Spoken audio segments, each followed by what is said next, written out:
because it's the only person science and tech are losing in and out. Because we started together at the same party.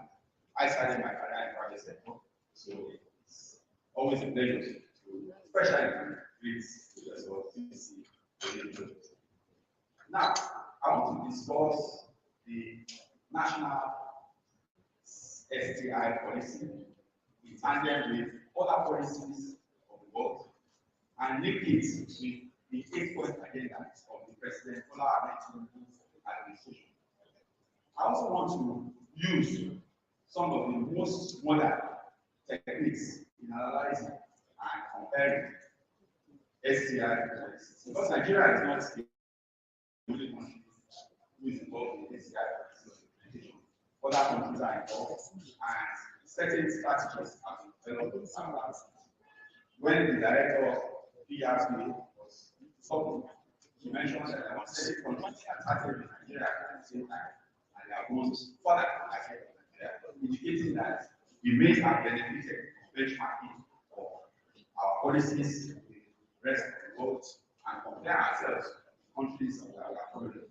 So this morning, I have chosen Singapore as an example of a country that has similar indices to Nigeria, but has used science technology policy to drive outcomes that are significant and evidence. And I chose Singapore because I do not want a situation where I will choose a country and will say, oh, at least better than them. One thing or the other. Singapore has exceeded all ramifications in terms of the use of policy to drive other outcomes. And I chose Singapore as an example. I did not choose India, but India also has very, very, very important achievements in science. Let me start with India. India started policy development in 1954 when they wrote the science policy. The science policy of India gave us. Give me this one. India Institute of Technology.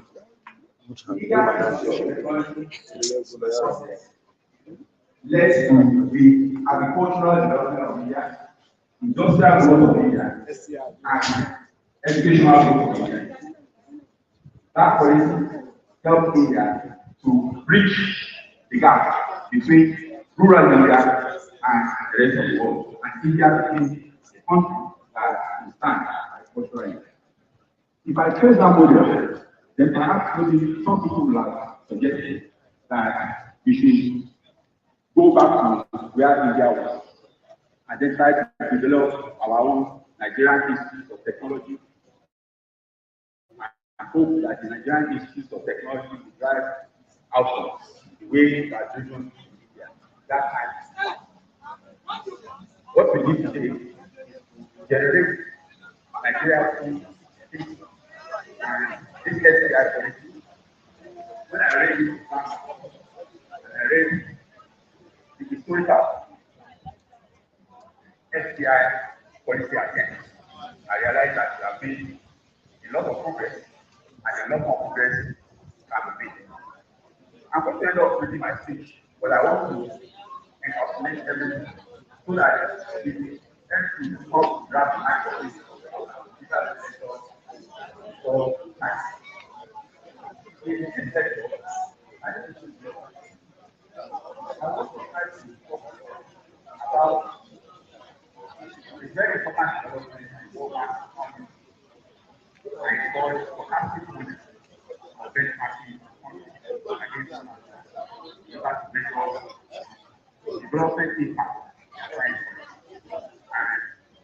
here is a distillation of our own national science technology and first time we talk about science innovation policy. That was the first time we mentioned the word innovation. And then we now have this innovation policy that has been massive.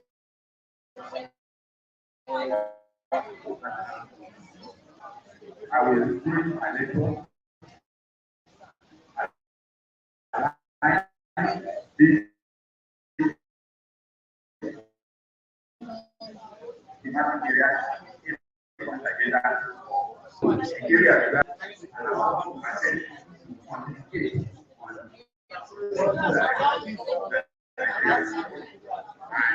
align with what is happening and then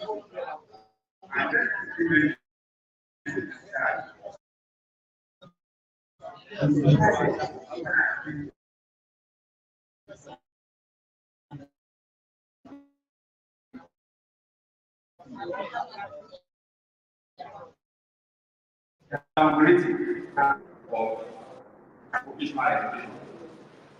We have seen over the years that a large number of polytechnics are now converted into universities. And if you look at any job genre, you always find that 70% of all job genres are located in vocational education. So we may have departed from the path that we let this SCI policy from. Look at any sector, medical sector, agriculture, or whatever. Vocationally trained people are required in 70% of the time. And if you do not go back to that drawing board and begin to elevate vocational education to the level that it's supposed to be, then we may not achieve success in this. So, I go back to my speech.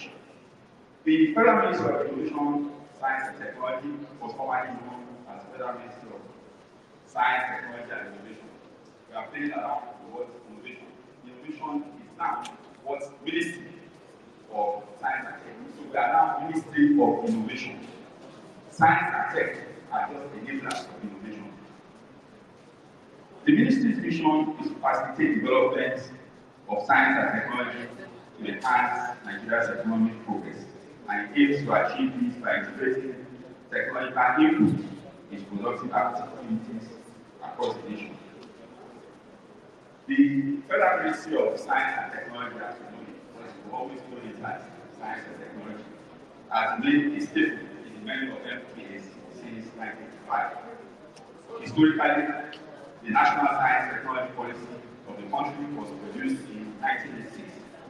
The policy aimed to use science and technology to ensure a better quality of life for the people.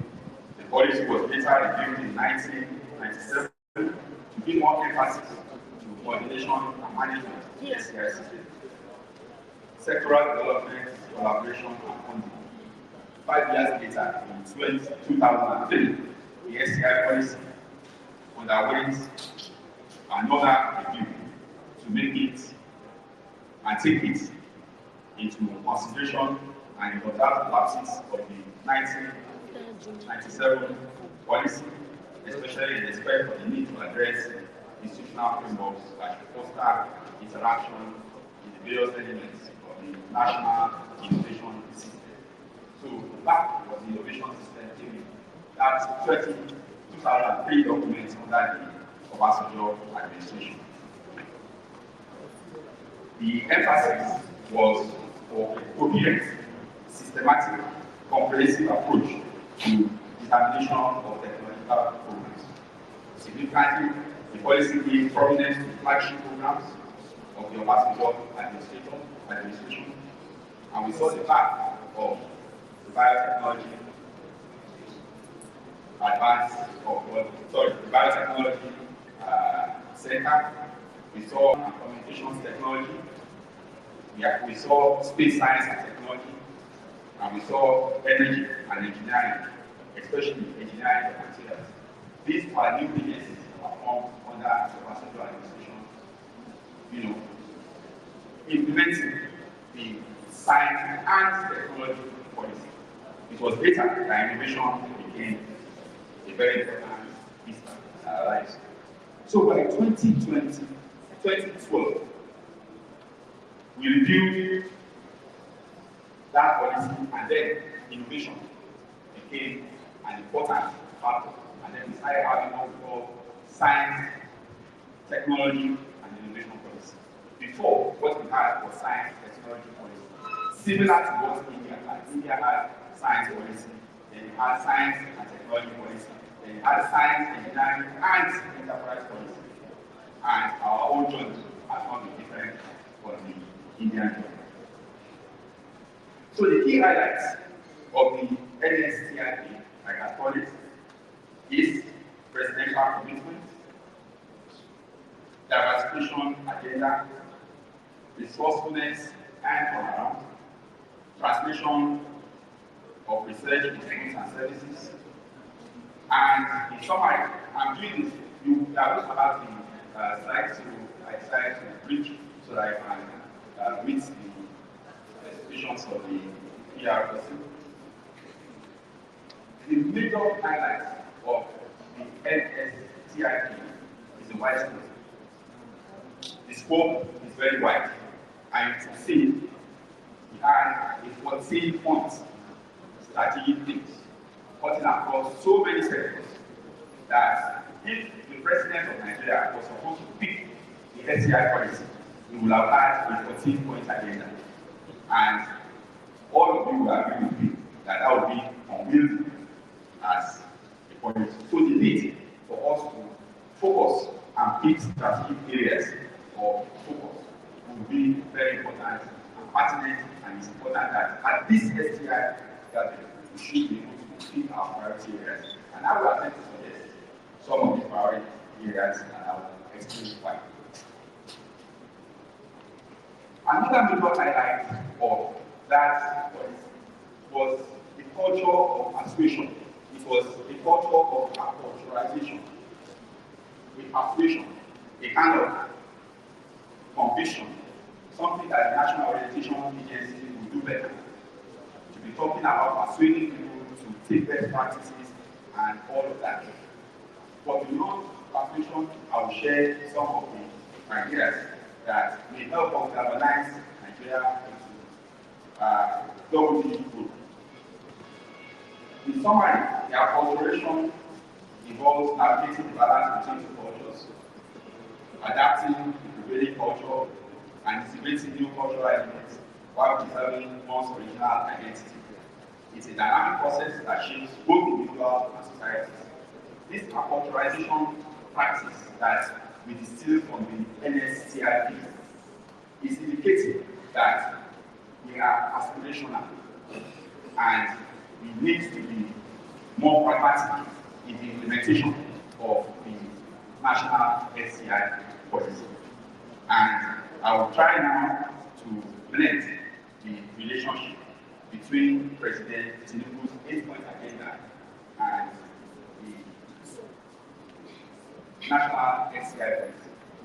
I want to ask, how many of us, just show by raise of hands, who have heard about the development of local content, the local content strategy of Nigeria? I can see a few hands. And I also want to ask, how many of us have heard about the competitiveness strategy of Nigeria? Thank you, my director. A lot of people have heard about the during the good of national administration, a strong focus on competitiveness. When you look carefully at the 8-point agenda of President Tinubu's administration, almost everything was distilled from that competitiveness initiative of the President good of national administration. The truth of the matter is that intelligence is unique. And by the time we bring all the areas together, they are going to come out with almost similar outcomes. And that is what has happened. We saw the competitiveness drive last time. We have seen the 8-point agenda, and there is a very, very strong alignment between that competitiveness move and the 8-point agenda. The 8-point agenda talks about economic diversification and growth. The NSTIP aims to build a diversified, sustainable, competitive economy through science, technology, and innovation.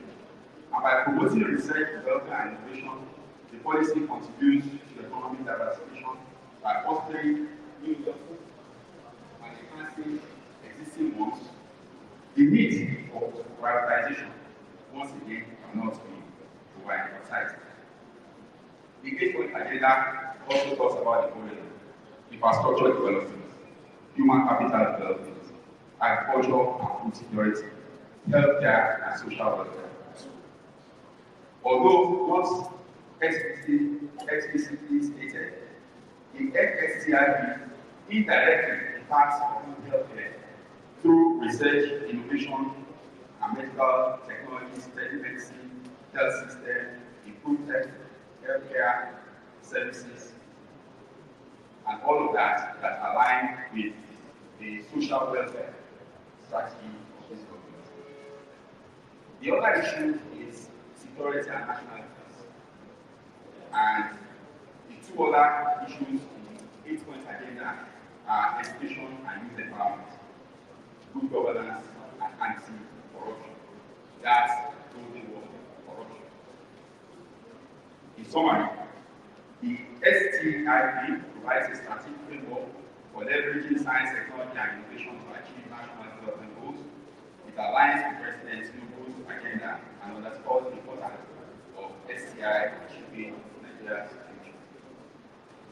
So let us delve now into both the Tinubu administration 8-point agenda and the STIP and see where they pass from each other. The vision of STIP is to crystallize the efforts of the Nigerian administration in bestowing a lasting legacy to present to the present and future generations.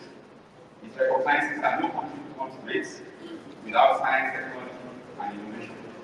The key objectives were to foster national inclusive growth and development, provide leadership in new and emerging technologies, translate research, development, and innovation into goods and services in the marketplace, and encourage employment generation and wealth creation through small and medium enterprises. The areas of focus are indigenous knowledge systems, including arts, culture, tradition, and medicine. Let me stop here for the in NASRDA, we'll be talking a bit about artificial intelligence and all of this.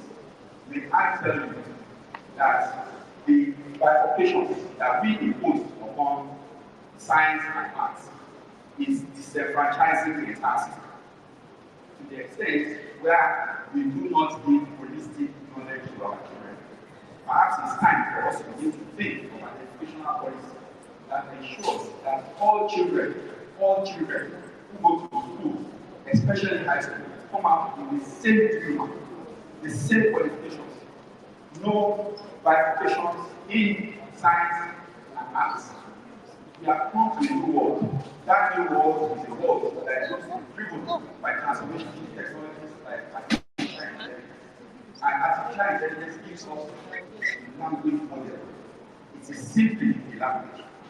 If artificial intelligence is simply a language, then it tells us that when we need to divide children at age 12 and 13, that I'm a scientist, I'm an artist, by disenfranchising the system.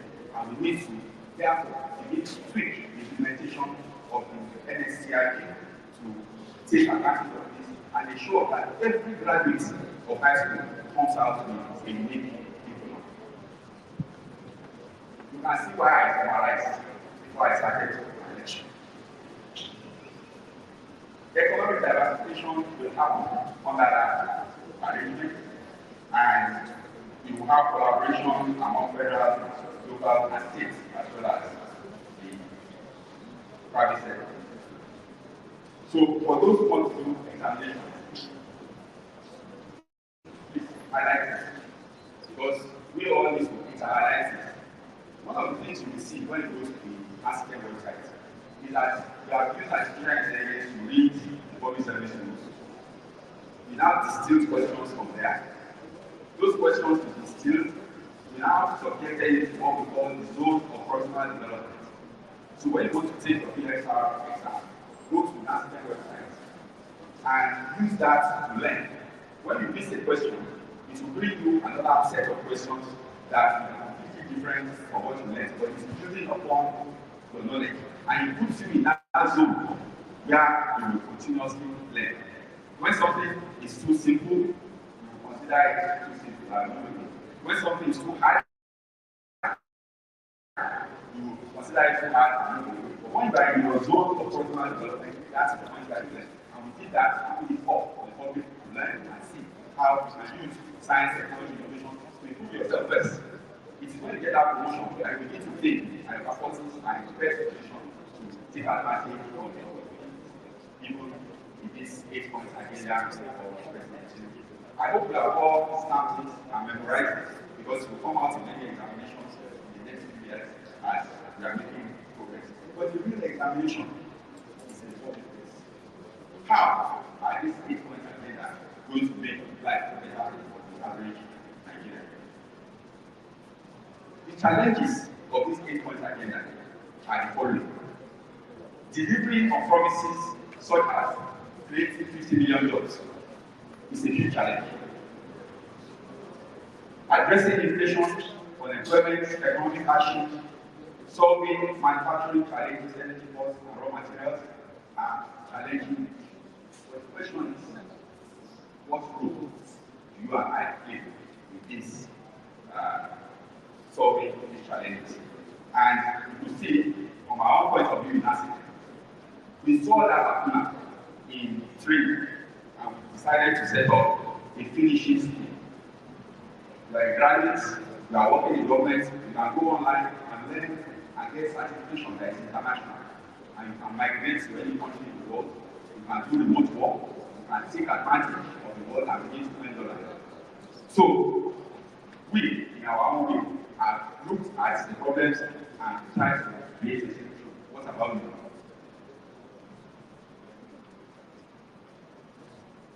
In summary, the NSCIP focuses on broader science, technology, innovation, President Tinubu's 8-point agenda revival, targets economic revival, job creation, poverty eradication, both aims to propel Nigeria forward. So NSCIP and 8-point agenda have a main goal.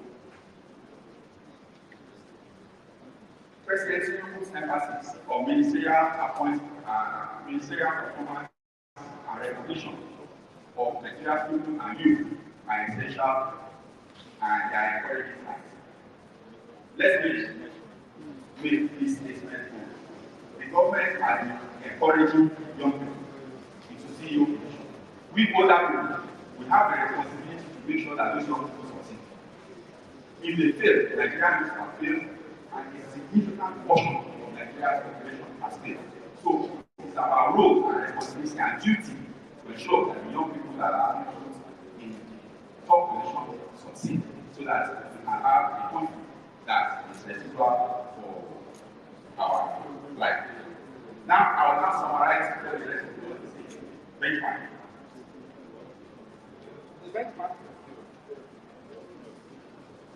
Under the African peer review benchmarking became an issue. And African countries started to compare each other. And we started talking about peer review among one another. It's another strategy for benchmarking. But however, the World Bank mentions that benchmarking is the practice of comparing business processes and performance metrics to industry best practices and other companies. And the dimensions typically measures quality, time, and cost. The NSCIP needs to also take advantage of this. Try to measure quality, time, and cost. It is absent in NSCIP. Benchmarking is used to measure performance using a specific indicator, cost by unit measure of productivity by unit measure, cycle of time, and time using measurement are also very important. And we refer to an issue of best practices. I do not want to talk about Singapore, how nicely they are done. But I always try to make jokes about things like I would encourage you anytime you go to Singapore, just go to Sentosa Island and enjoy the benefits of science and technology. They have brought science and technology in Sentosa to a recreational level. They are anybody who is saying that science and technology is not important, when you get to Central Science, it's supposed to be a recreational area, but you end up seeing science and technology. You see data being played, you see a lot of things, you see artificial intelligence being brought to life, and explanations given at every place stop. The World Bank has what they call development updates. So the Nigeria or National Development Update for Nigeria is there, and then we have an international benchmarking process. And the World Bank also talks of a stochastic frontier approach towards benchmarking. This stochastic frontier approach is something that Nigeria should adopt in order to have an absolute measure. What we have currently in the NSCI is a subjective evaluation, and using this kind of stochastic frontier approach that the World Bank has used to compare development indices to Oguejiofo, Nigeria. And I'll summarize. The lack of concrete skills development is an issue that comes out of the NSCI. We need to have a clear strategy on skills development. We need to also have a clear direction on how to solve this problem. If we had policy implementation challenges, thereby implementation is always distance from policies. So why write policies when we not implement them? Then there is continuity between policy and development priorities, and they are all articulated. And then there is a linkage between applied and academic research. I've mentioned it before. Stop combating polytechnics and universities. I've mentioned before. And that also is unique and necessary for Nigeria's economic development. Every time you see polytechnics combating universities that give NSCI project. So, in large summary, I want to suggest that Nigeria should have a regional approach towards STI implementation rather than a national approach. Let us realize that the economies of West Africa are linked together. Let us realize that agriculture should be successful if we all work together. What I mean in that direction. Imagine we spend more money on the condition of wheat, rice, soda, rubber, sugar. We combine all of this, and West Africa comes together and say we want to plant 1 million hectares of each of these crops. 1 million hectares. What it will foster is rapid science and technology and innovation. It will mean that all the operators of tractors will be in West Africa, and not just Nigeria and Africa. What I was suggesting. The other areas that are important are education, mineral extraction, and security. Our security problems are West Africa. So the regional approach should be a big of the NSCI. So thank you very much.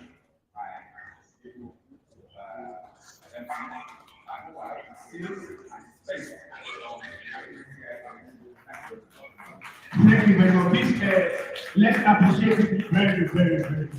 Thank you, sir. Thank you very much, sir. Thank you.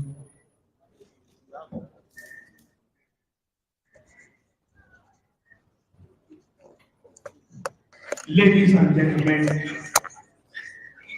this event is very important. Here in our midst today, we have the Honourable Commissioner for Science and Technology, Taraba State, Honourable Muslim Usman A. You are welcome, sir. Please let people see you and recognize you. Thank you. Please let's welcome him all the way from Halilu. We also have Honourable Gideon S. Nonso, Commissioner for Digital Economy and Innovation, Taraba State. You are welcome, sir. Please, let's welcome them. Thank you very much. We have Mrs. Jummai Atinuke, the Permanent Secretary, Ministry of Science and Technology, National State. You are welcome, ma'am. You are welcome, ma'am. Of course, we have in our midst a host of the DGs and CEOs of our agencies. For want of time, I'm not able to mention you one after the other, but we appreciate you as earlier mentioned. As I just called your agency, you just based on the MCU. DG CEO Sesco is here. You are welcome, sir. DG FIIRO is here. You are welcome, ma'am. NNMDA is here. You are welcome. National Coordinator of the 5 is here. You are welcome, sir. Our former director in pharmacist, Dr. M.T. Guaza, you are welcome, sir. And we have the directors in the Ministry of Information Director, ICT. You are welcome, sir. Director, Special Duties, Director, HRM, Director, Reform, and a host of other Director, PRODA, you are welcome, sir. Director, BRT, you are welcome. Director, Finance and Account, you are welcome, sir. I have to boast, yes, sir. And the Director, Director, Special Duties, you are welcome, sir. My colleagues, you are all here, you are all welcome. Dr. Oguejiofo, you are welcome, ma'am. Thank you very much. Now, we have Comfort Omia Deloye, representing the Honourable Commissioner, Ministry of Science and Tech,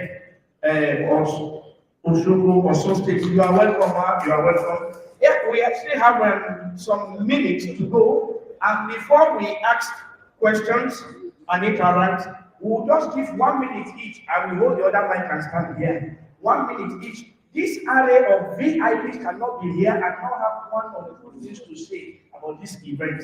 Maybe to comment the Department of Planning and Analysis. Maybe to say, okay, go this way, or maybe I'm going to go this way, or maybe this is the advice I have. In 1 minute each, I want to start. Somebody help me pass the mic around with the Honourable Commissioner of Science and Tech Taraba. Just 1 minute, just say a word, and then we move around that way. I can assure you, once it is 11, we are leaving this place. Thank you very much.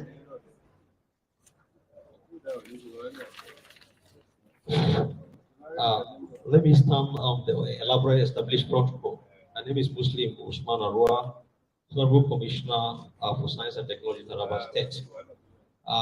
Actually, we are here today, or since yesterday, we are here to spend 5 days.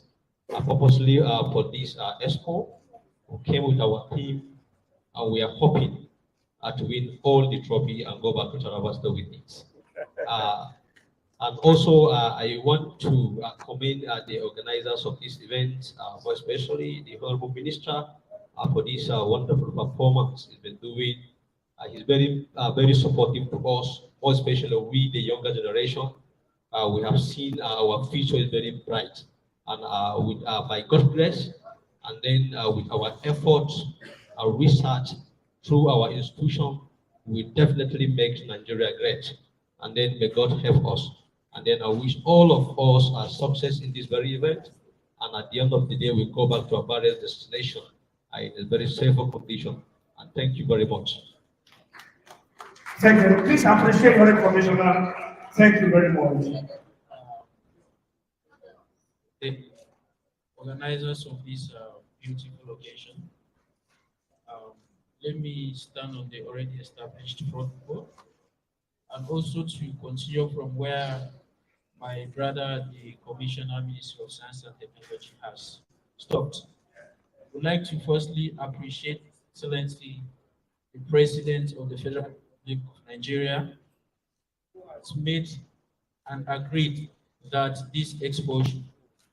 We also want to thank the Minister who has ensured that the 2020 Expo is here and holding in Abuja successfully. We want to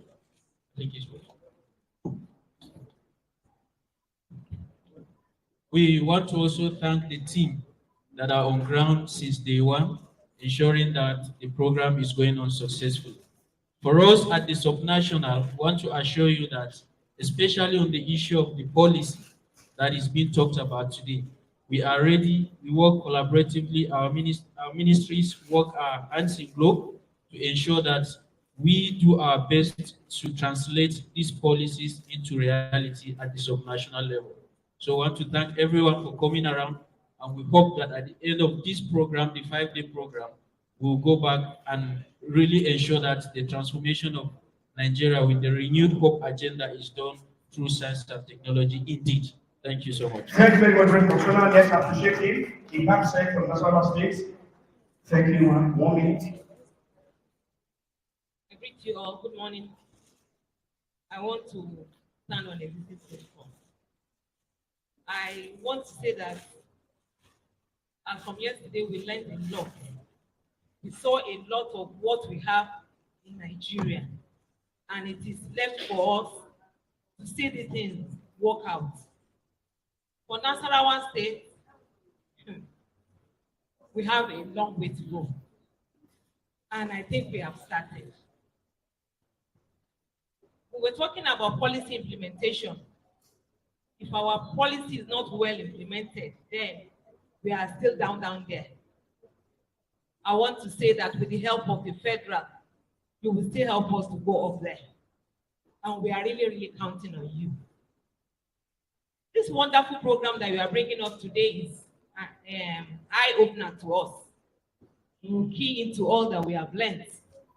And we know that with you and I, with science and tech in our hands, we will get to where we're going.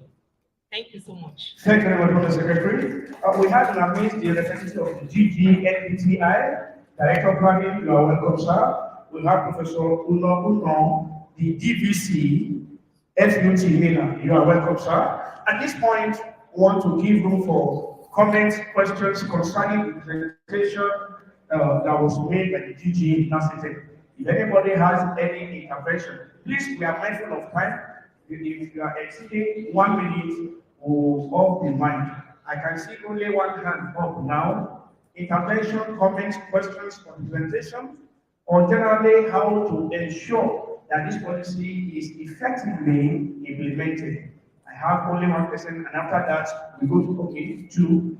After that, we go to the next item on the agenda. Yes, ma'am. 1 minute, please. 1 minute. Thank you. My name is Dr. Wumi Hassan. I'm excited to be here today, and I want to thank the Director, PRPA, for making this happen, and thanking the Honourable Minister. The first implementation strategy I would want to suggest that we take away from here is that all of us should have a copy of the policy. If you say yes, yes, we agree.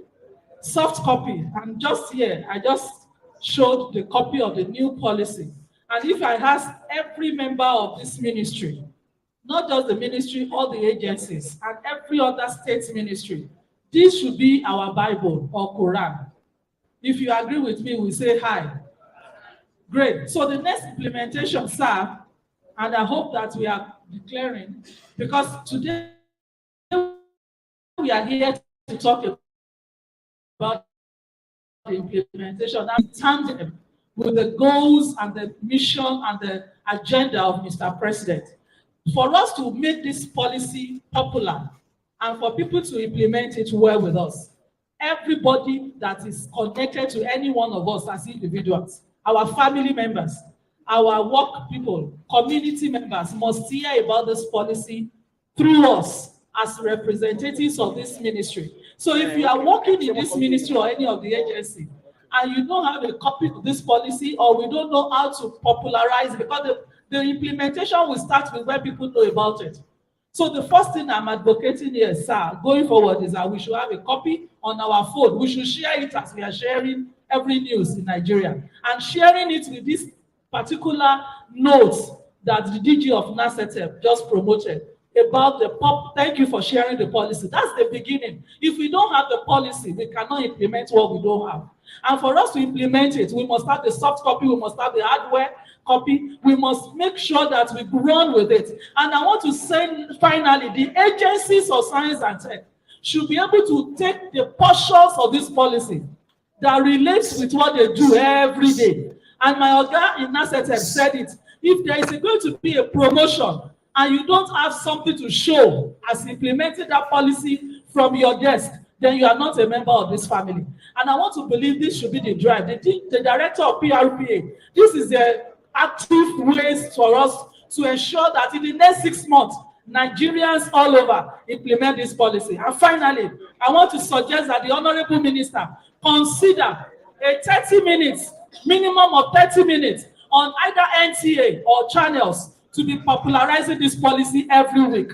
This is the way we can go. The DG said it. The solution to Nigeria's problem is the implementation of this policy. If we can do it, then we can do Nigeria a great Thank you very much, Doctor. Thank you very much for that wonderful intervention. Thank you. The last intervention.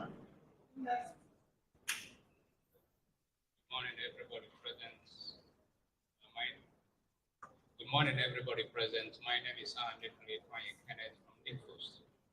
My question is directed to the director of NASRDA.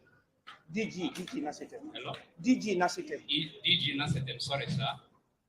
He said something on Local Content Act, the policy on local content. And I know that if Nigerian is manufacturing anything and that thing is to be used in this country, such organization or such industry must be kind of such industry, such item must be purchased from that industry.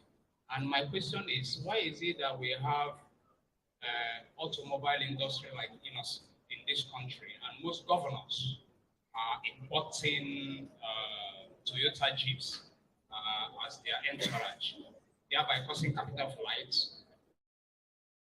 Based on that policy, how is it to be checkmated? That's why I'm putting my question to the DG. Thank you, sir. Thank you, sir.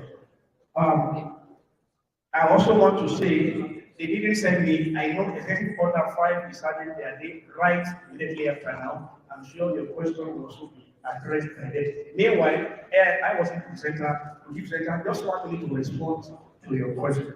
Thank you. I'm going to be blunt. And happy. Be like this. Happy. And you be like this. No, rather like it's like two. Our science, technology, innovation points. This starts from the fundamental foundation, which is not clear. POC is importing a large amount of what comes together as a. What we have in most instances in Nigeria, all industries, are actually logistics operations. We basically bring equipment from one part of the world, bring people from another part of the world, and assemble them here. Move away from that. And we now build fundamental basis for Nigeria's technological development. We start first with education. And I said, every high school diploma, everybody who went to high school was read science and technology. Don't divide them into arts and science, because arts and science and everything are come together in our society. So we need to go back to the and let us stop glorifying what we should be glorifying. Innocent is doing very fine. If I had a choice to buy the vehicle, I'll buy that innocent vehicle right in front of that. The give up rather than because of the fact that it was together in Nigeria. That's exciting. To encourage and hope at some point we will get to that point. But see, don't deceive ourselves. If all DGs in all the parasitas say they want to buy this vehicle, you don't say something. So we need to get to that point where we can supply all the lessons we need. Thank you, and sir. we need to help them and work towards making sure that they are. So that's when Thank you, sir. Thank you. Thank you, sir. Thank you, sir.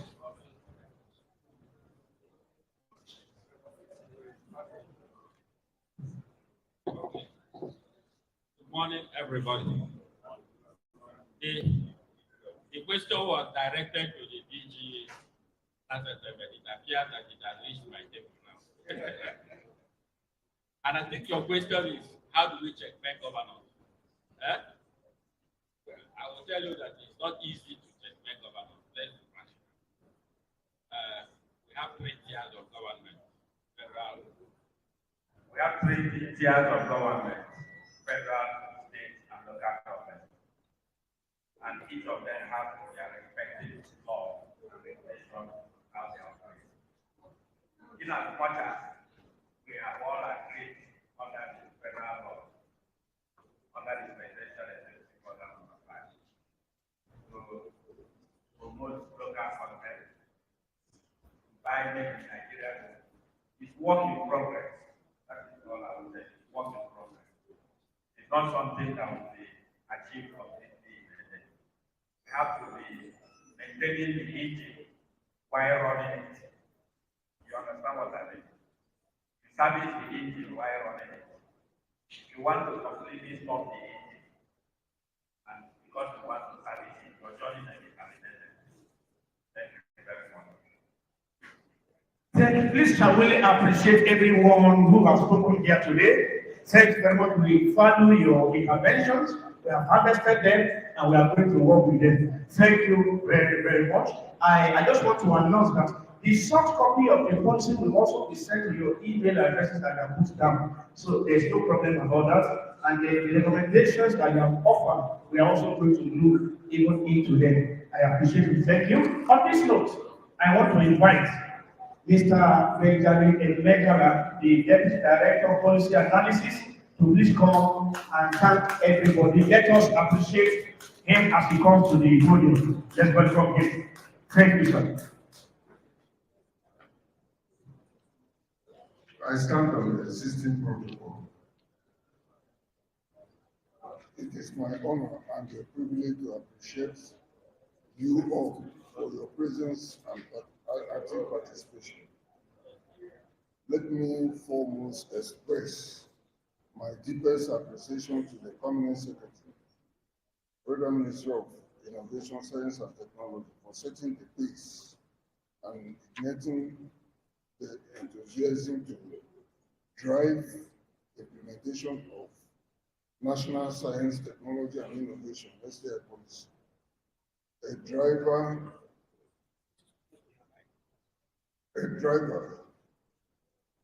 for the new hope agenda of age Techno Expo. Your exemplary leadership and commitment to the STI policy sector is highly commendable and worthy of innovation. My heartfelt appreciation also goes to resource person for his unwavering support and immense contribution towards ensuring a successful and impactful forum. You have done well in your task today. Thank you. On behalf of Director PRPA, I want to sincerely appreciate our esteemed participants. Your presence and contributions have been invaluable in examining ways to enable hope agenda. Finally, I'd like to say a very big thank to the organizing committee who worked tirelessly to ensure smooth execution of this gathering. Your dedication and meticulous planning contributed immensely to the success of this event. Ladies and gentlemen, as we leave this gathering, let us continue in this spirit of collaboration, innovation, and commitment to jointly advance frontiers of SCI policy. Once again, I say thank you all and Johnny Message to your destination. Thank you very much, sir. Thank you very much, sir. In essence, my ED is a very gentleman, and he has thanked you very, very immensely. And I'm echoing his appreciation to you all. And to tell you that after now, next year it is going to be better, next year is going to be greater, next year is going to be more impressive, next year is going to be more encompassing. We appreciate you all, and we are telling you that we value you. And we are telling you that please don't let this interaction end here. Let it continue. You can get in touch with us in the department, in the ministry. Any day, anytime, even in the night, if you call some of us to send message, we will respond. That is the extent of the seriousness we are attaching to this subject we're talking about today. Thank you very much. We appreciate you. You are all wonderful. Just appreciate yourself. Please applaud yourself. Applaud yourself. Our directors, please, your own package will be given to you in the office. And as we draw the curtain on this, I just want to ask a question. And I'm going to run off with it. If you know the answer, raise up your hand. I don't know whether there's a reward for you. What month do people sleep the least? What month do people sleep the least? Sir? December. Wrong, sir. Sir? No chorus answer. Raise up your hand. March and April. You are wrong, sir. The correct answer is February because it is the month that has shortest day. Clap for me and I appreciate it. Thank you very much. We shall be having two photographs just outside here. The directors in the ministry, DGs first, commissioners and PAPSEC, then others will join. Please, just outside here, by the entrance here. Photographer, yes, photographer is only waiting outside. Directors of the ministry and DGs first, just outside here. After that, the commissioners and PAPSECs will join them, then others will join them. Thank you very much. We appreciate your coming. God bless you. Group photograph outside here, directors and DGs first, the commissioners here present, PAPSECs here present, you join them, and then others will join them, staff of PRPA will join them. In that order. Thank you very much. The next program is for the Executive Order 5 and it's taking place right here, right now. So please, after the group photograph, come back and participate in that event. Thank you very much.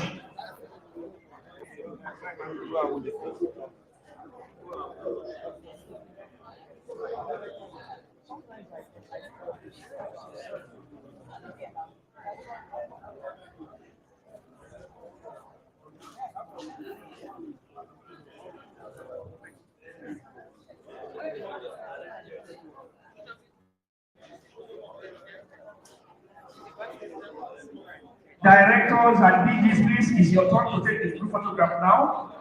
After that, commissioners and PAPSECs here present, please to join them outside. Please, you can be moving there now. You can be moving there now. Commissioners, just move there outside, they are there. Then others, and then followed by staff of PRPA. Thank you very much.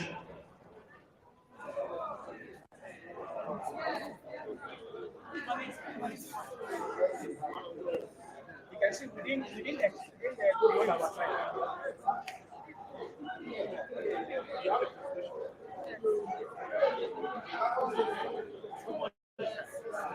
The commissioners and PAPSECs here present, please join them.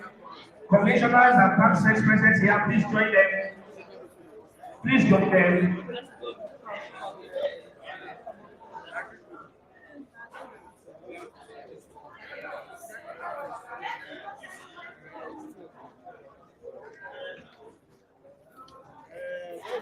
Please order invited to join them. After we are coming in a different style this year. We are here with our partners. We are introducing the NASRDA Academy, which was launched by the minister yesterday. NASRDA Academy is supposed to open up certification to opportunities of certification to people all around the world. That is putting Nigeria on the global scale, and not just the usual business as usual, but this is education education at its highest quality. Yes, and we also showcasing, as you can see, one of our partners is UAV, talking about road building and a whole lot of things. We're also showcasing our publications, our policy documents. So it's just a whole lot of things we do. As the name connotes, National Center for Technology Management, we are the software arm of the Ministry of Science and Tech. So we make things happen in many areas in terms of policy research and other things. Okay, so can you talk about the progress you've made from the previous Techno Expo and the 2024? Say, putting it as progress is undermining the real situation. It's been a leap. The last Techno Expo we had, I mean, we just had groups. Even though we had, we were already running short-term and long-term training programs, but it was not at this level. At this level, we are advertising digital academy, where people can access it from all around the world. There's no limitations to study anymore. Previously, people had to come to a physical location, but now people can study from America and Europe, and they get high-quality education, just like they would if they were in America. So it's been a leap from last year to this year. Thank you very much. It's good to have you live. Yeah. So we are hoping to hearing success stories from NASRDA. Wow, I'm telling you, the journey is just starting. I see a very bright future ahead with the current leadership we have. The vision is very clear, and we are going towards it. All right. Thank you very much, Mr. Rufai. Thank you so much.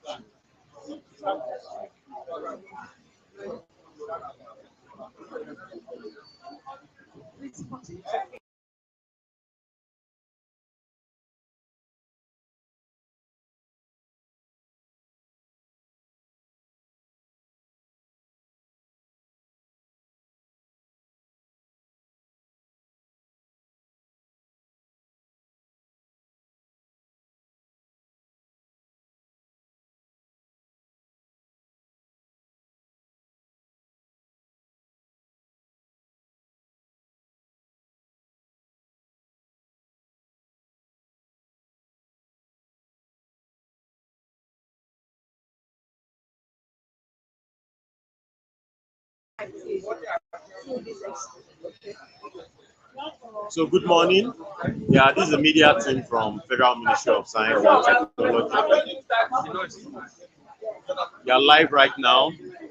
So please, can you introduce yourself and tell us a little bit about NASRDA?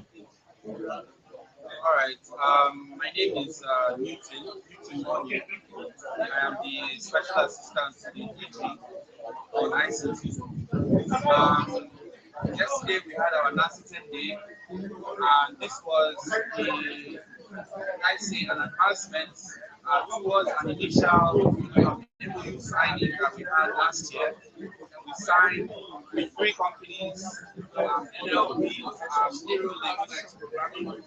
We also signed with Common Technologies, and we also signed with the Federal University of Technology, Mina. So the idea for that was, I was more prompted what we launched today, which was yesterday, which was the NASRDA Academy. The idea of the NASRDA Academy is to create a digital platform to help learners. As you know, we have NASRDA training of middle to high level manpower. So training being our major function, we decided to create a platform to expand the reach that we get to people out there. So we developed the NASRDA Academy, which is a YouTube platform where we now transferred all of our programs, our master's programs, our PhD programs, and also other short-term courses that we look to introduce to the Nigerian public. All of them will be featured on the NASRDA Academy. So we launched that yesterday, and all of our partners, their programs are also hosted on the NASRDA Academy. So we are looking forward to bringing ICT training, and not just training, because we at Nigeria we do a lot of capacity building, programs. But what we did differently with the NASRDA Academy is to add the certification feature, which we believe that will add more quality to our Nigerian skill force. Instead of just with mouth saying that okay, you are skilled in various skills in digital literacy, with the certification you can actually prove, with a world-renowned certification, company, you can prove to any company that you're applying to that you are well qualified to be chosen for that particular job. So we launched that yesterday, thanks to the Honourable Minister of Innovation, Science and Tech. We also launched, we also had visits from the DG of NIWA, because that's another area of partnership we're looking to follow up with this year. Our partners, WAB, who are boat builders, they've been in Nigeria since 1985. They've been building boats. So we visited their facilities in Warri and in Lagos, and we saw that there are many areas we can partner with them. One being, we see how our waters are underfished, and these are because our fishermen can't really go far into the ocean due to their wooden boats, so that they don't capsize and end up losing their lives. In Mina, there are a lot of stories of boat mishaps here and there. So we at NASRDA decided to partner with WAB. They are boat builders. They use fiberglass glass reinforced materials to build their boats, and this will help with the strength of the boats, which can last for over decades. So the initiative is basically to help our fishermen, with the help of the government, of course, to build boats that we can reinforce with cooling chambers and distribute to the fishermen so that they can go on their fishing expeditions and maybe for longer periods, deeper and longer into the oceans, and catch more fishes and be able to store them in the cooling chambers and bring them back. Maybe this will help improve the market of fishes and also help improve their income for the fishermen. So we launched this yesterday, and we're happy to get the DGNIWA to agree to help us to implement this initiative. So by the grace of God, before the end of the year, we will start to see some of these boats out in the waters with some of these collaborations that we have fostered yesterday. So I can say it was a great success. Our NASRDA was a great success yesterday. Thank you so much. Thank you.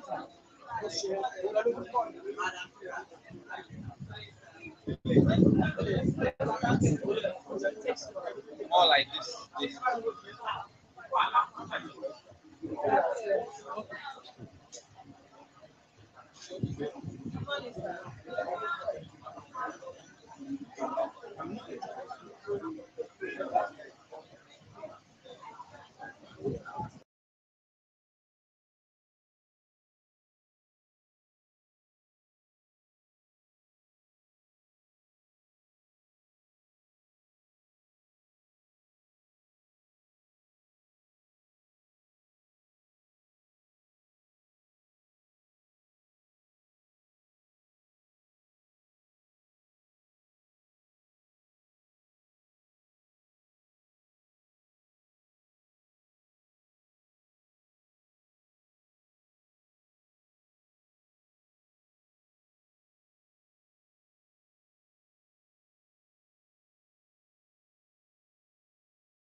Okay. Yeah. So good morning. Yeah, this is the media team from Federal Ministry of Innovation, Science and Technology with the Office of the Minister of the Federal Ministry of Science and Technology. So you are welcome to 2024 Techno Expo, and you are live right now. So what's your name and your institution, and you tell us the products you came with. My name is Joseph from Nigerian Building and Road Research Institute. And here in Nigerian Building and Road Research Institute, we try to create affordable building elements for Nigeria. And so we have a lot of products here that we can showcase. We have our Nibis stabilized blocks. As you can see, this building here is a movable building that you can move from one place to another with an interlocking block that you can see here. And so this is what we have for Nigeria, one of the products we have for Nigeria. We also have our paints. It's a new paint called Nibri Cement Paint. We used to paint building. These are just samples of the paint you can see here. The samples we make it in different colors, affordable paints that we can use. We also have our interlocking, our Sancrete interlocking block. You can come closer to see. That is a Sancrete interlocking block and the machine. Yes, Sancrete interlocking block machine in which, in this time of Nigeria now, you can fix your house without too much mortar. We also have our bitumen. Nigeria has a lot of resources of bitumen. Instead of importing, we're trying to say we can have an affordable bitumen construction process in which Nigeria also can have. We also have here our fencing tires with factory bricks that can be used for homes and for maybe bonds. Anybody that has you're using bread or you're doing a construction that you need, you're making a use of heat. So these products are ideal for it. We also have here a termite repellent. This is an herbal way of treating your termites in your house. Most houses now, termites have eaten the roof. So we have this to solve that problem. I talked about the delivery paint that we have here. This is a package of the paint. It comes in powdered form. You mix with water. It does not contain any volatile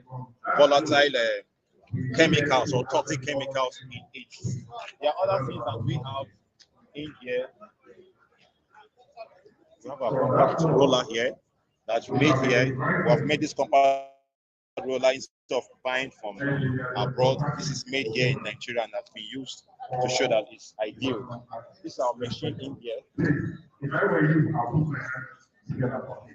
This is our machine in here we used to make the interlocking block. This is the machine in here. Yes. Okay. So we also have our nibble crack detector. Most bridges most times you can't see the crack. So we are able to make this this device here. It's called nibble crack detector. Yes, it can check cracks on building. Inside, because inside. So you can see the demonstration is in there that you can view.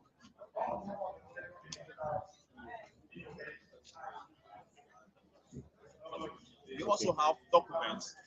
Yes, we also have documents in here that you can actually go through. You come to get technical reports about building collapse that we want to know why. Books for carpentry, books for skills, book for those skills that can make Nigeria a better place. So these are the books and reports we have. Other report very much. Yes, okay, Nice to have you. all right.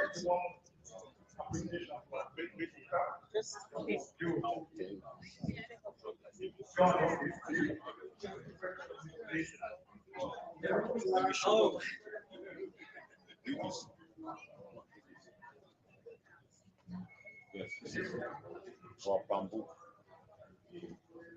pencil. You want to build your house instead of using.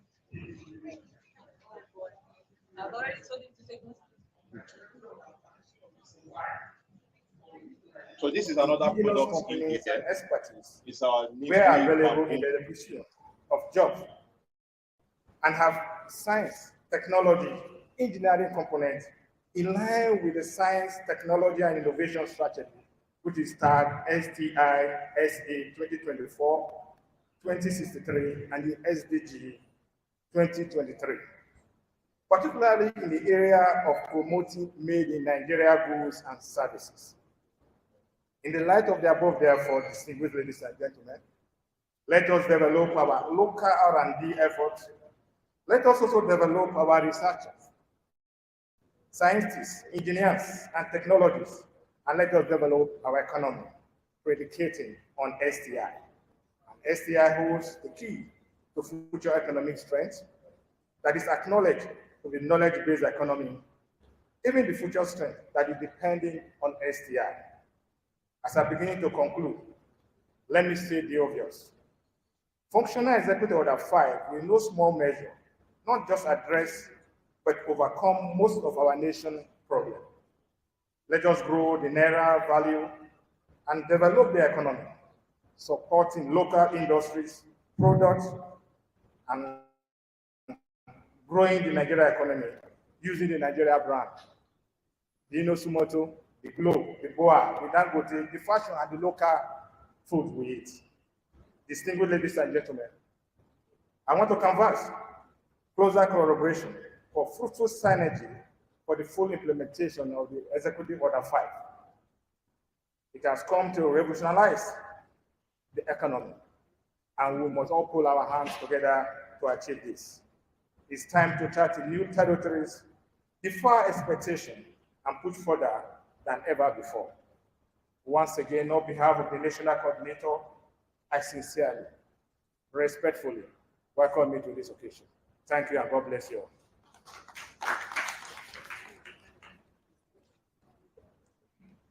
Thank you very much, Dr. Patrick Ogowa. We humbly recognize the presence of our Morning General.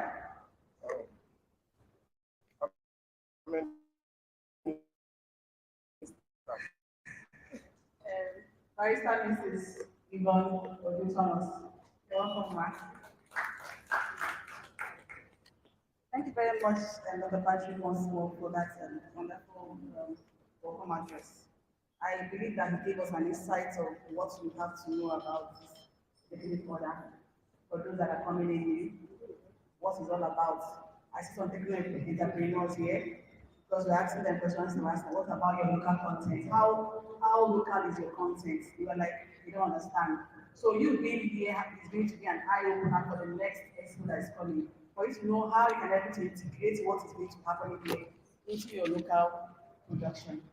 Thank you. So on that note, I want to recognize once more the engineer Halilu representing. Sorry, sir. Pardon me. I'm a British actually, not a Nigerian, so that's why. Well, it's good message, sir. Thank you. Let me help out there. Please, let's welcome Engineer Honourable, fellow Nigerian Society of Engineers. Please put your hands together for him, representing the president of the society, that is NSC. You're welcome, sir.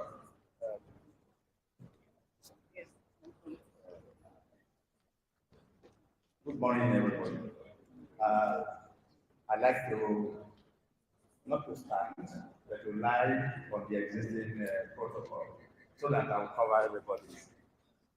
Incidentally, we've done well by even mentioning whatever, when you mention Allah, I think Allah will do, you know, that is the riches of God. That's the meaning of my name, and I'm an engineer. Incidentally, I'm representing the president of Nigerian Society of Engineers. Incidentally, also, our coincidentally, I'm the vice president of the Council of the Regulation of Engineering in Nigeria. So they are moving this to step. And we have my colleague up there standing. She can just hand up the way before we give you the witness. When we talk about local content in this country, we, the policy makers, have a lot to do. because they are the drivers. They are the ones that can make things happen. Nigeria is a blessed country. We have all the mineral resources. We have the human resources. We have everything that works for us. All the ones, all that should be taken is to ensure that actually we support our own people, we build up the capacity. That is why we need the like of Korean to support you on the regulation of engineering in this country, where you will ensure that the expatriates that you bring into this country are qualified, they are the people that can mentor our people. They are here to even transfer technology. Anyway, it's not just to come here and take the goodies of this planet. So I will appreciate that the policy they can support the effort of Korea to ensure transfer technology. When you transfer technology, you will be able to develop the capacity of the local people, and you'll be able to do what the expatriates are doing, and Nigeria will be a better place for it. So on this note, I have said a little. I'd like to go on the message, the good message for the president of the Nigerian Society of Engineers. I bring you warm greetings on behalf of the Council and the entire membership of the Nigerian Society of Engineers. Also accept my sincere appreciation for the invitation to attend the study task force of the Presidential Order 5, happening at this Science, Technology and Innovation Expo. The leadership and the entire membership of the Nigerian Society of Engineers were greatly elated when President Muhammad Buhari, GCFR, graciously assented to the Presidential Executive Order 5 for planning and execution of projects, promotion and Nigerian content in contrast to science, engineering, and technology. On April 5, 2018, the PO 5, I don't want to continue to say exactly that 5, clearly gives first consideration to in-country engineering personnel and firms in the development, execution, and management of engineering projects in Nigeria. We at the NSC have remained grateful to the federal government for that show of support for the advancement of the engineering profession in Nigeria. In furtherance, the interest of Nigerian engineers, the NSC President in 2018 wrote to President Muhammad Buhari, GCFR, highlighting the need for NSC to be co-opted into the Presidential Monitoring and Evaluation Council, or, as it was, enlist the service of NSC and other professionals who are critical stakeholders to deliver independent, objective monitoring and evaluation (M&E) of implementation of the order. We did not get feedback to that communication.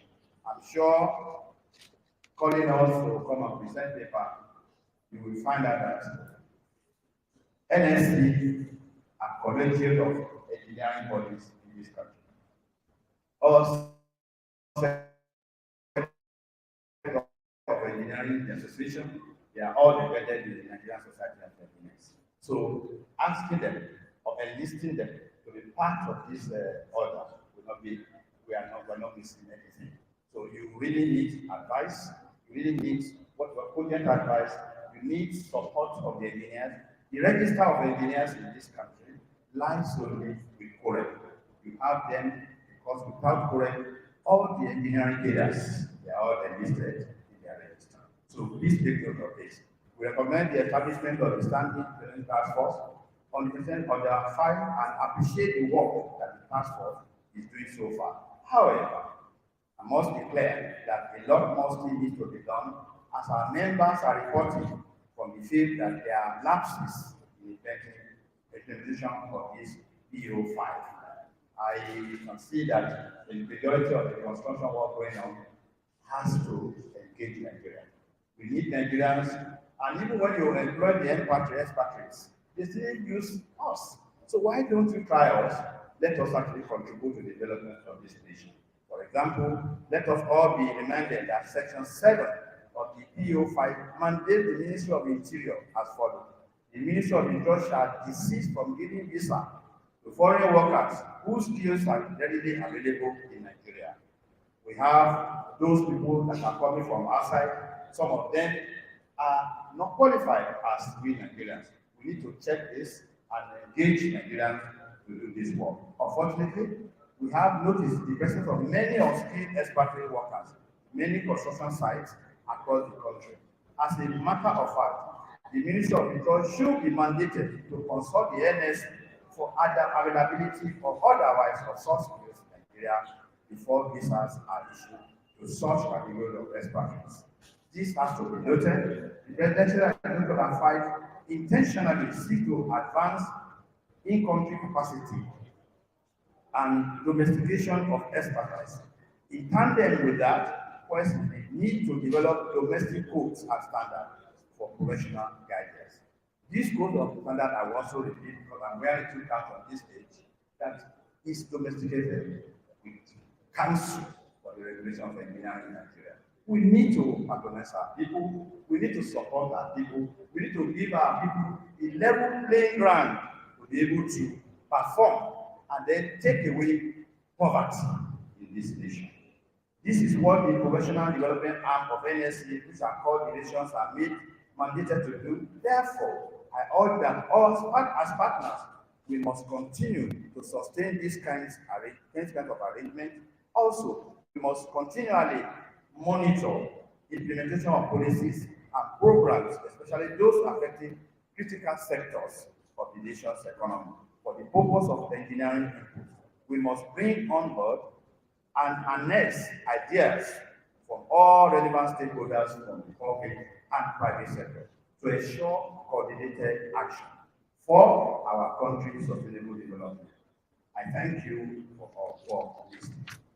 The President, which is Engineer Margaret Aina Okuntala, FNSC, President and Chairman and Council of the Nigerian Society of Engineers.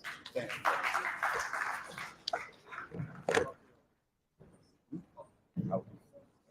All those are words coming from Engineer Oguejiofo.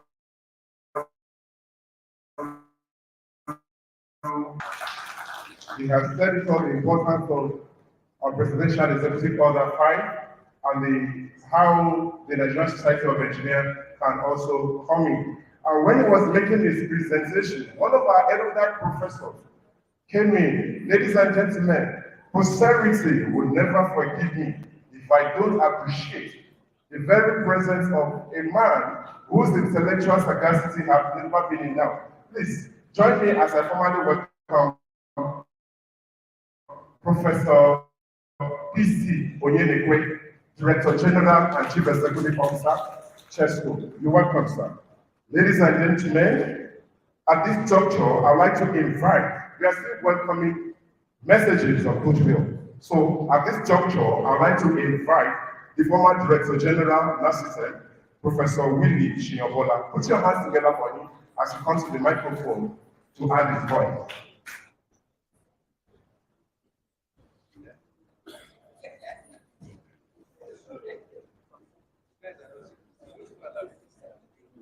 Thank you very much. I'm getting my notes already. Thank you very much. Wonderful, distinguished participants, ladies and gentlemen. I came in not quite 2 minutes. They managed to find me a seat, and suddenly they asked me to pick up the mic. See my friend? My pleasure, sir. Thank you very much. This is my family. I've been part of this family now for over 25 years. I can see Carol here. Thank you very much. Good message. Is that what you said? Okay. All right. See the national controller of that initiative. The Presidential Executive Order 5 has been told is a major deliverable by the former president, and I want to believe that even the BAT is going to continue to push it. We are very fortunate because we have a very capable team led by my very good friend here, Engineer Ibiam.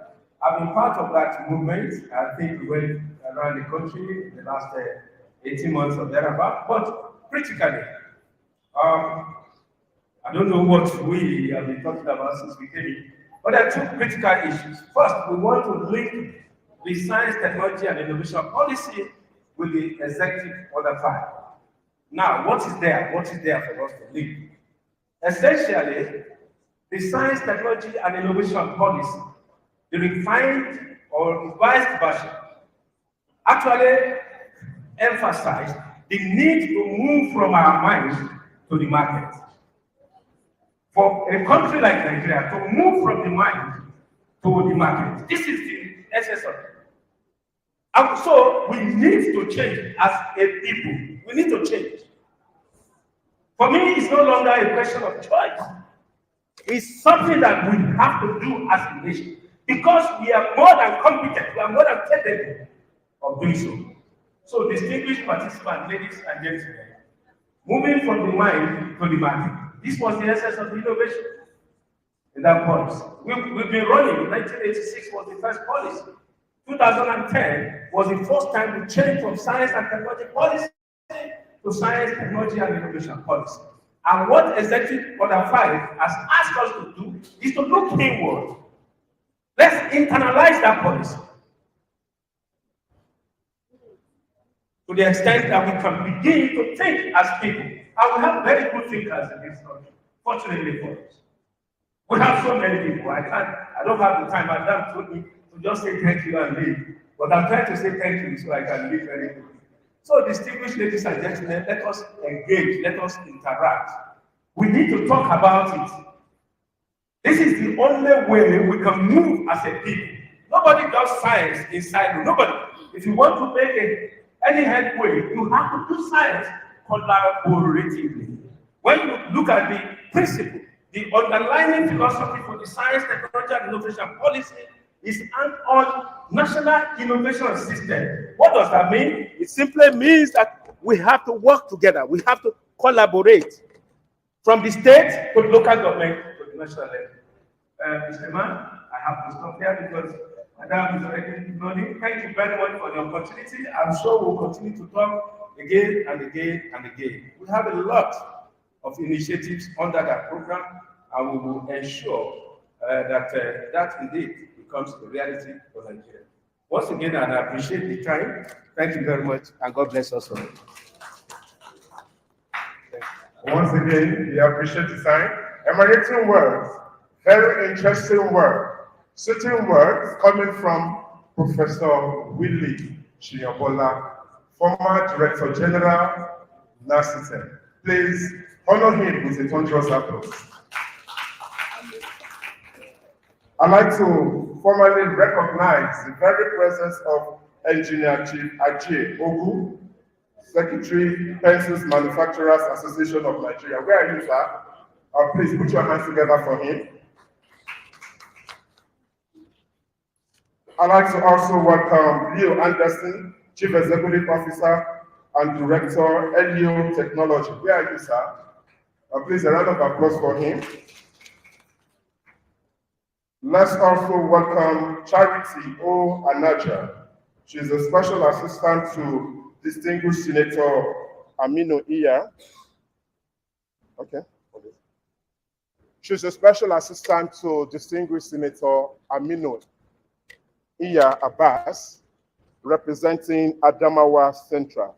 You're welcome. Please put your hands together for her.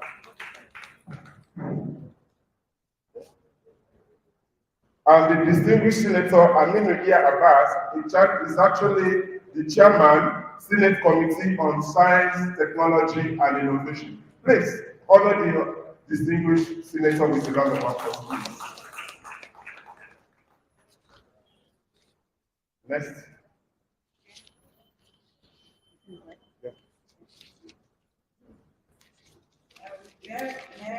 Especially welcome to Pioneer Director.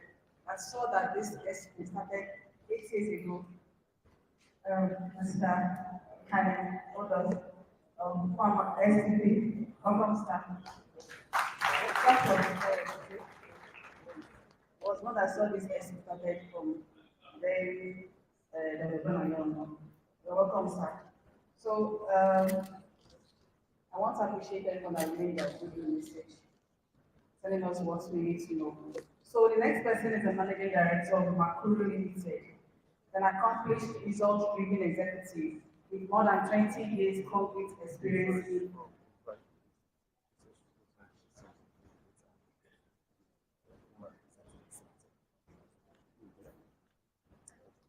with more than 20 years concrete experience in business development, entrepreneurship, strategic operations, logistics, supply chain design, implementation and digital transformation. In recent years, he has created and executed initiatives that enhance value and global competitiveness for artistic products of African origin. With formidable private sector background, he possesses broad experience in project management, having led some European Union-sponsored development projects in Nigeria and other development projects in Lusaka, Johannesburg, and Nairobi.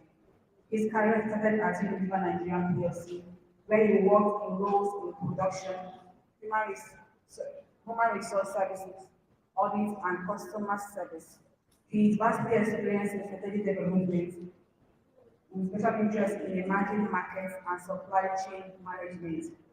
The Pan-Africanist humanitarian disposition has sustained his long-standing membership of the National Association of Sea Dogs, PRPA Fraternity, the globally focused social advocacy and humanitarian organization of Nigerian origin, at which he has served in different executive roles since 2014. And we have one other than Mr. John Oke, who is going to be the resource person for today. He's speaking to us on the presidential election order number 5, the implications on the Nigerian economy.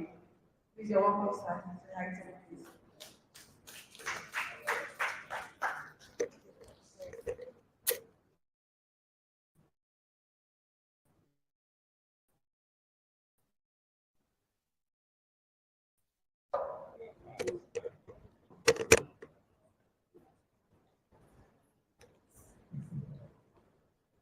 Good afternoon, ladies and gentlemen.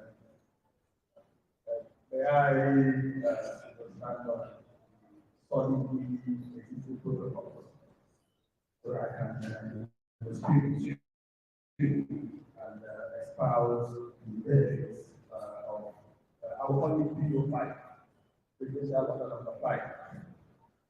And I think when I came in, I looked around. And I asked myself, where is the market here? Is it that, we are here to espouse to enjoy the FDI without the market? Because for policy to be effective, you must have buying. And if there's no buying at the market level, the policy is just a piece of paper. So I was asking myself, where is the market? So I would suggest at this early stage for the market to be fully incorporated in future events. And when I say the market is beyond engineering, what technology does for me is that when you fuse it, at the back end of processes, you are able to improve or enhance the results. So across all facets of the market, or all facets of the business, technology is critical, and it's important that we involve the market more in future events. Now, my task here is easy and simple. My task here is to bring in the market component of the digital order number 5, so that we can appreciate clearly how important it is to make sure that technology is not just commonized, but domesticated. If you don't domesticate technology, it becomes expensive for you. So one of the philosophies of PO5 speaks to the need to domesticate technology so that it becomes more applicable and available, in giving the smallest or the simplest course or the simplest concept, business in Nigeria. And that is how you get scale, that is how you people enjoy value and so on and so forth.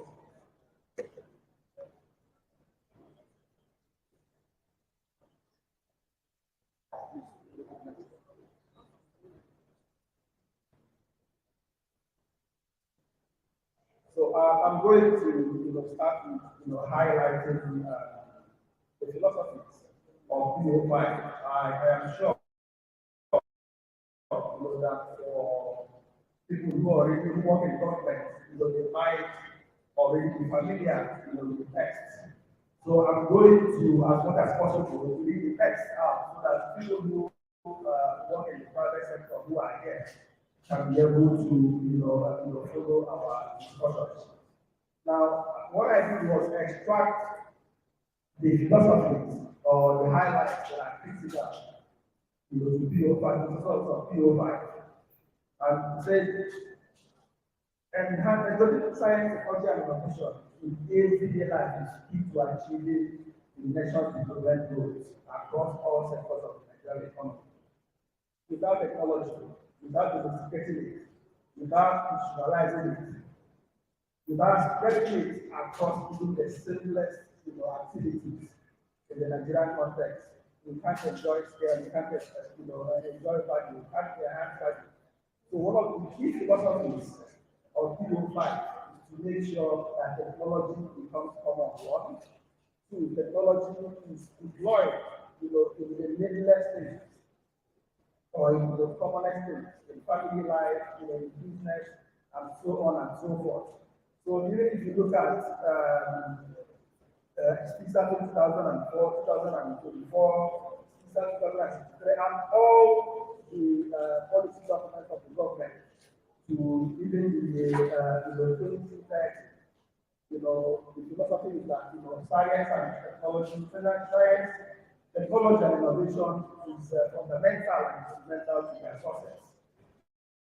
The LG and also implementing the vital role of science, technology and innovation (STI) in national development, particularly in the area of promoting made in Nigeria goods and services. If you don't call your dog out, it won't answer you. But I'm going to ask a question here. I will come back to you later, but I'm going to put a question. When we say made in Nigeria goods, what do we make in Nigeria? So my question is that philosophy founded on maybe for one of the words to do fallacy? We could say bottled water is made in Nigeria. What are the production inputs? The bottle is made in Nigeria. The cover is made in Nigeria. The leather is made in Nigeria. The water itself, yes, you could say it's found in Nigeria. So that question, let it simplify and get our minds, while we move forward. And at the end of my presentation, we can be able to tell ourselves, what the truth about what is made in Nigeria. If we establish that we need to do more to make things in Nigeria, then we can say, how do we make sure, that video number 5, helps us to demonstrate technology required so that we can actually make things in Nigeria.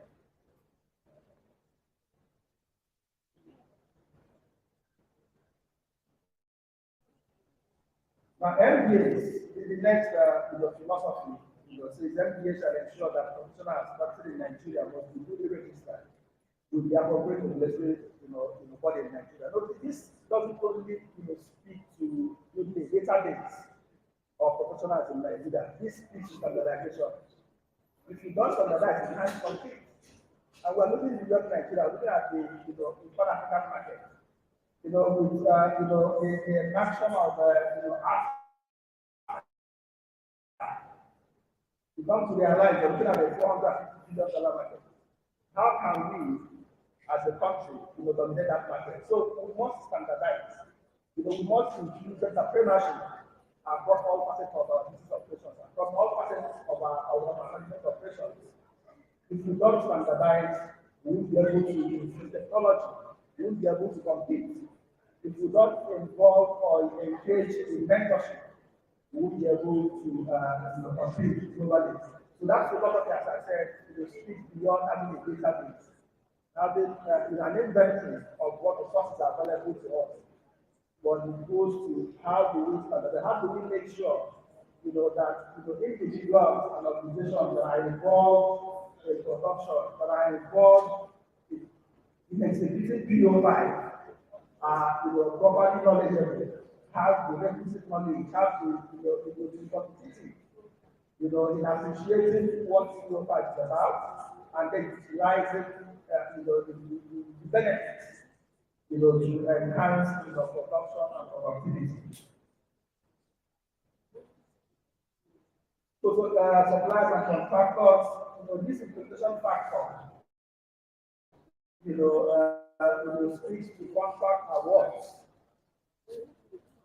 In contract awards, PO5 provides that suppliers and contractors under national competitive bidding process shall disclose local materials, processed or unprocessed, where available, needed for the execution of the project. This speaks to knowledge transfer. You can have knowledge, but if there's no structure to transfer it to the next leader, transfer it to the next organization, then that knowledge is useless. And remember, I will keep using the word domestication. When you transfer knowledge, you can't domesticate it. Yes, Nigeria can have an ambition, to produce aircraft. But the question is, if you don't domesticate that technology, if you don't understand it, if you don't appreciate it,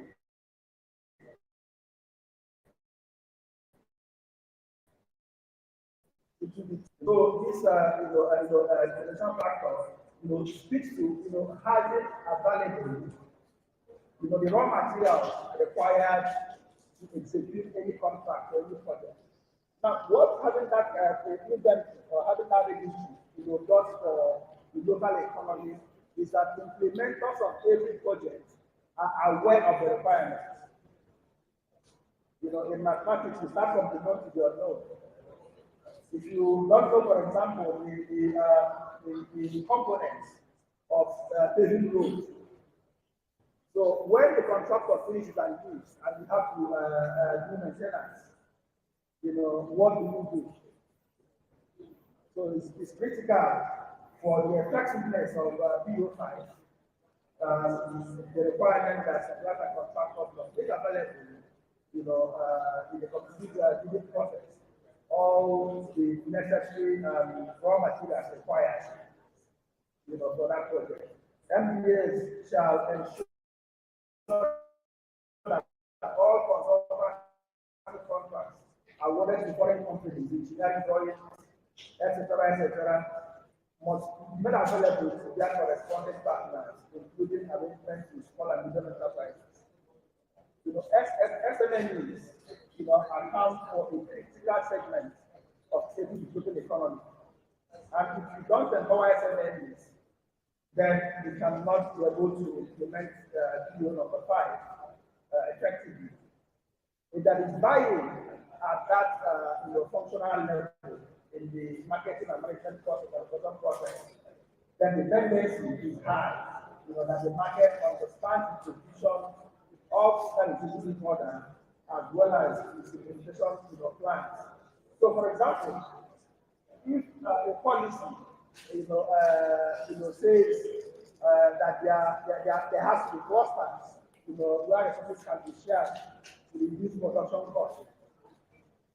It is within the SME value chain that we need the barrier to make sure that people at the clusters understand what the policy are, understand what the cost implications are, and then be able to make sure that the policy makers will give feedback in case of the policy failure.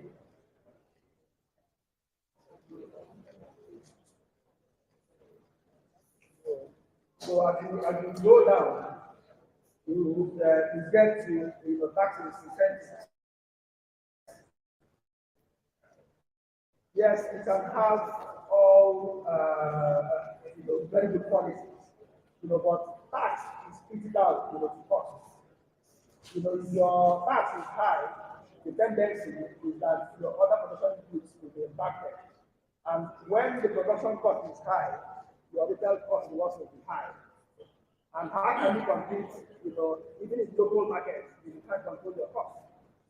So PO5 makes it mandatory, that for artisanal manufacturing, including machine tools for companies, foundry, machine shops, forge shop and indigenous artisans, they have tax incentives, it could be discounts, it could be waivers, it could be after cancellation of tax debts, so that the companies can have lower production costs and then be more effective at the marketplace. The federal revenue service give tax incentives to SMEs and foreign firms for the implementation of local raw materials. After sale, have been authenticated by the raw material research and development councils. You can see that there's clear and conscious efforts to integrate all the agencies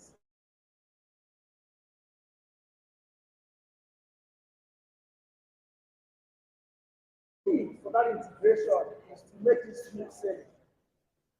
If there's a disconnect at any point, it will impact appreciation at the level of the market. So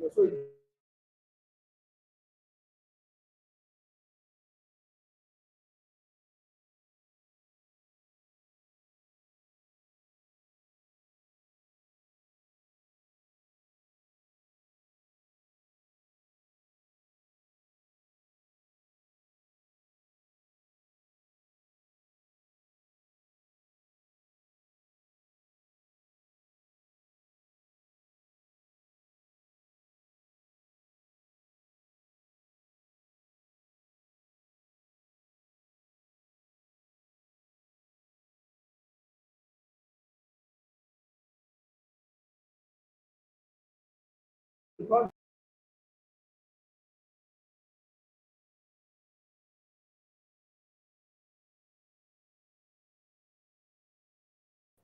whenever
the armed conflict in Russia and between Russia and Ukraine, is actually one of the most significant, economic disruptors, the global economy. And the Israel versus Hamas conflict has also added to that disruption, especially in a year where we're going to have elections in some of the Western economies. And if you look at the global results or the global impact of these two conflicts, the World Economic Outlook, which is a publication by the IMF for 2022-23, has actually revised downwards global growth outlook from 4.9% in 2021 to 4.4% in 2022 and 3.2% in 2023.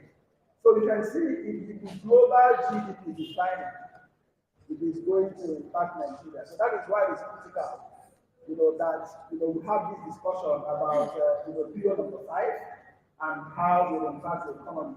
Now, the advantage of this is that if you look at the valuation of the economy, we should look at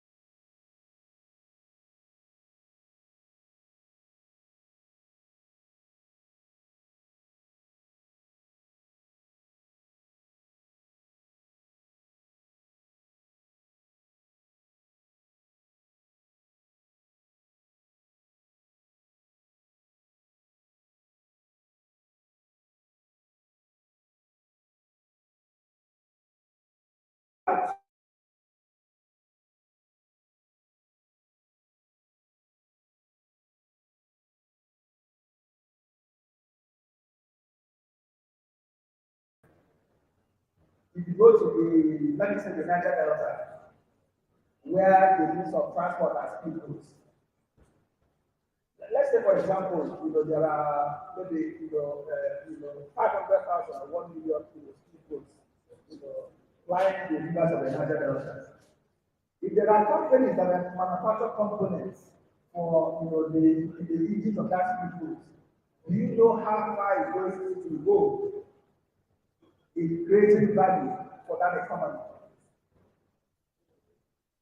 So, and if you look at across Nigeria, there are enterprises, there are noble needs. So we want to look at competence and tie them to local markets. It is only when you do that that you can have the benefit of scale, that you can begin to add value, at federal management level. So the technology cannot be deployed in the back. You must understand, your business plan. You must understand your business objectives, and you must understand, the market. If you're going to sell sachet water or pure water, you must understand what is the season for it. When can I get the most sales out and so on and so forth. So for the Nigerian economy, I used some clear data points. There have 5 data points here. Revenue and debt profile, country dynamics, market prices, and so on and so forth. Now, the federal government has borrowed to date 22.7 trillion and growing from ways and means. The debt service versus revenue ratio of our national economy is at 124%. What it means that we are using all our revenue for a fiscal year and still borrow more to be able to service our debts. And if you look at the 2024 budget, the total revenue is 18.3 trillion, expenditure is at 28.7 trillion, and the deficit is at 9.18 trillion. And you ask yourself, how do you develop an economy? One, either from your revenue or your borrowing. And because of the challenges in oil production that we can't raise enough revenue to finance our budget, and we can't do it. We can see the critical situation where the Nigerian economy is. So what it means that we have to be extremely innovative. We need to become extremely creative, to be able to wrap up some of the road jobs. And that is the critical philosophy of FIIRO number 5. That is, infusing technology in every facet of our national life, in every industry, make sure that the economy begins to come for. So I will go to those activities that can be supported by the executive order number 5 to increase productivity, enhance technology, and information and communication technology. Now, ICT is the forefront of technology application, and the Nigerian information and communication technology sector stay related, because that is only sector, the major sector that has grown in spite of the difficulties, in the economy. And post-COVID, workers and the private sector has embraced virtual work situations. So to be able to work from home as we did, to be able to earn a living remotely, deployment of ICT infrastructure was critical to that. And you can see here that the Nigeria is Africa's largest ICT market, with 82% of the country's telecom subscribers. I want that to be simple. 82% of people who subscribe to the internet in the whole of Africa, of 1 billion people, reside in Nigeria. You can see how big the ICT sector is. 29% of Nigerians have internet access. Although that is relatively low, compared to other African nations, but it's still, a very, significant figure. And, beyond that, the communication sector contributed 12.45% to our GDP, in 2020, and it's up from that percentage in preceding years. So, that is a stable sector. And, in marketing, in economics, you start to, you invest in where you have competitive advantage. So, my next point or my next suggestion is that, we as a nation, while implementing PO5, must focus on areas that we already have competitive advantage, so that we can go from there. Now, the creative industry. Somebody will ask, what is the connection between the creative industry, fashion especially, to PO5? Now, I give you some statistics. Fashion is the largest business-to-consumer e-commerce market globally, and is estimated to be worth 768.7 billion in 2023. So, the global fashion market is worth almost getting to $1 billion. You can imagine how big that segment is. In fact, at a point in the last few years, the richest man in the world, was a fashion entrepreneur. So that's how important and critical that sector is.